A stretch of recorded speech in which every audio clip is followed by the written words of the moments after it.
വൈശാഖ മാസം ഭഗവാൻ മഹാവിഷ്ണുവിന് ഏറെ പ്രാധാന്യമേറിയ മാസമാണ് വൈശാഖം.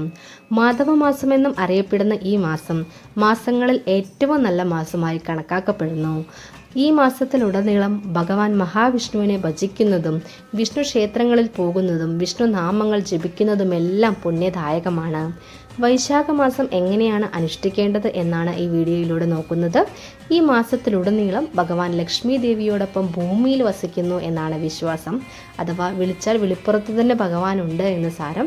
2025 ഏപ്രിൽ 28 മുതൽ മെയ് 27 വരെയാണ് വൈശാഖ മാസക്കാലം.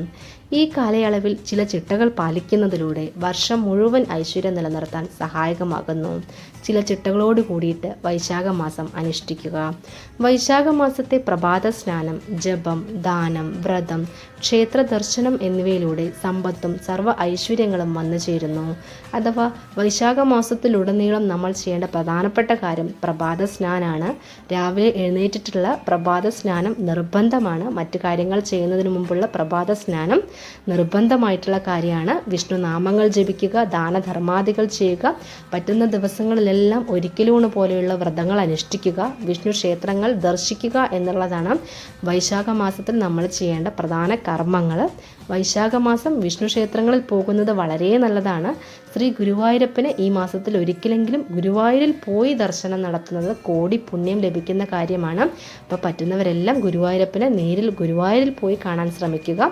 ഈ മാസം ജപിക്കേണ്ട ഈ നാമജപങ്ങൾ എന്തെല്ലാമാണെന്ന് നോക്കാം.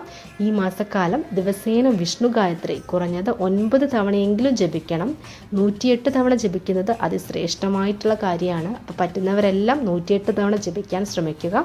9 തവണയെങ്കിലും ദിവസേന ജപിക്കുന്നത് വളരെ നല്ല കാര്യമാണ്.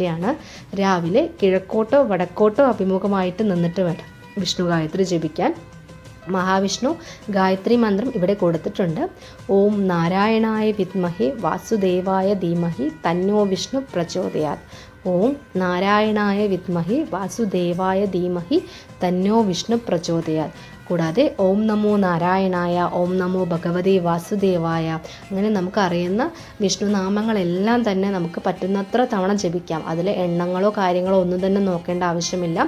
കൂടാതെ നാരായണീയം, വിഷ്ണു പുരാണം, വിഷ്ണു സഹസ്രനാമം ഇവയെല്ലാം ജപിക്കുന്നത് മോക്ഷദായകമാണ്. അപ്പോൾ പറ്റുന്ന സമയങ്ങളിലെല്ലാം വിഷ്ണു നാമങ്ങളും വിഷ്ണു പുരാണങ്ങളും നാരായണീയം പോലുള്ള കാര്യങ്ങളെല്ലാം തന്നെ ജപിക്കാവുന്നതാണ്. ദിവസേന നാമത്രയം ജപിക്കുന്നത് 108 തവണ നാമത്രയം ജപിക്കുന്നത് അഭീഷ്ടസിദ്ധിക്കും സർവ്വരോഗഹരത്തിനും എല്ലാത്തിനും പുണ്യമായിട്ടുള്ള കാര്യമാണ്. നാമത്രയ മന്ത്രം ജപിക്കുന്നത് ഓം അച്യുതായ നമ, ഓം അനന്തായ നമ, ഓം ഗോവിന്ദായ നമ.